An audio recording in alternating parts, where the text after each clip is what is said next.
This report we are presenting here today confirms your efforts to ensure the quality and effectiveness and transparency of the IPC processes. Distinguished guests, ladies and gentlemen, the latest IPC findings continue to point a worrying situation.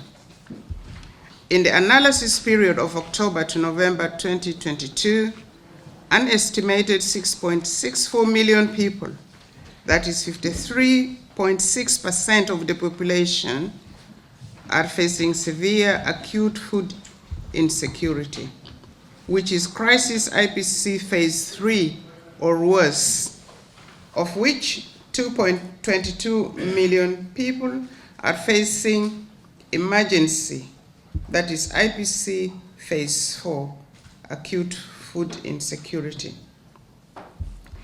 In the post-harvest first projection period for December 2022 to March 2023, an estimated 6.31 million people, that is 51% of the population, will face severe acute food insecurity, of which 1.97 million will be facing emergency IPC Phase 4. In the lean season projection period of April to July 2023, an estimated 7.76 million people, that is 62.7% of the population, will likely face severe acute food insecurity in IPC terminologies, crisis IPC Phase 3, or worse, acute food insecurity. This is more or less the same as last year, with 43,000 people likely in the catastrophe IPC Phase 5, that is acute food insecurity in some counties such as Akobo, Canal PG, and Fangak of Jonglei State, and Lair and Mayendit counties of the Unity State. During this period, an estimated 2.90 million people are likely to face emergency IPC Phase 4 acute food insecurity. Given the high levels of severe acute food insecurity in the country, immediate scale-up of multi-sectoral humanitarian assistance is needed to save lives and to prevent the total collapse of livelihoods in the affected counties, particularly those with a high share of populations in the catastrophe IPC Phase 5 and emergency IPC Phase 4. Urgent action is also required for people in crisis IPC Phase 3 to prevent and to protect their livelihoods and reduce household level food consumption gaps. The most severe acutely food insecure populations are in the locations with chronic vulnerabilities, worsened by frequent climate-related shocks, severe flooding and dry spells, the impacts of the war in Ukraine, the macroeconomic crisis, conflict and insecurity, and of course, low agricultural production, among others. These chronic vulnerabilities are found in 47 counties, likely to be in the emergency IPC Phase 4, acute food insecurity. Now, 47 county out of 69 county is not a very good picture. 29 counties would likely be in crisis IPC Phase 3, acute food insecurity, with only one county, that's in the country, right? Only one county likely to be in stressed, that is IPC Phase 2, acute food insecurity, in the projection period of April to July 2023. The drivers of these vulnerabilities and food insecurity remain all too familiar. 1. Climate change and floods contributed to low agricultural production and livestock loss, and disrupted humanitarian assistance delivery. It has led to extreme food insecurity in many counties, especially in Jonglei State. I think I will also add Unity State, and in the word of the Minister for Humanitarian Affairs, the country is flooded.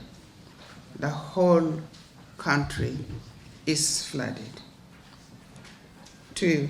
The macroeconomic context has been characterized by inflation, ever-rising food prices, and other essential commodities. 3. The peace dividend remains challenging for South Sudan's women and children as conflict and insecurity disrupt livelihoods, production, assets, and coping strategies. These IPC findings are critical for designing activities and targeting resources for affected communities. As I mentioned earlier, one cannot overemphasize the challenges we must overcome. They are immediate, and in many cases, they are structural and transcend humanitarian assistance. We have learned some lessons during the celebrations of the World Food Day in Rumbek. For example, the need to prioritize agriculture to encourage farmers to focus on large-scale food production, and rural and urban markets are better integrated into the state economy. This means we refocus attention and redirect resources towards transforming the current food system. And the current food system, as we all know, includes not just production, but processing, marketing, transportation, distribution, and also consumption patterns, right? So we need to refocus our attention and redirect resources towards transforming these. And when you look at a country like South Sudan, that indeed is a huge challenge. 2 weeks ago, I mentioned the importance of policy guidance to implement practical policies throughout the country. In this regard, the Ministry of Agriculture and Food Security prepared the Food and Nutrition Security Policy to guide implementation and ensure food is available and accessible for all citizens. That food is available. It can be available, but if it is not accessible, then it actually defeats the purpose. Ladies and gentlemen, as this year slowly draws to an end and we look forward to next year, one thing is sure: the objectives of the Ministry of Agriculture and Food Security will not change. We must ensure sufficient food production. And our motto actually does say, let us produce what we eat. And we can. We must anticipate better and improve the sustainability of agriculture and promote the use of modern techniques in agriculture. But the working environment will be more challenging. Climate change is having a significant impact in the context of food security and food distribution, while economic crisis could continue affecting access to nutritious food. And nevertheless, we continue strengthening the institutional setup and governance frameworks to guide policies that will build a robust agri-food system, stepping up measures for better production,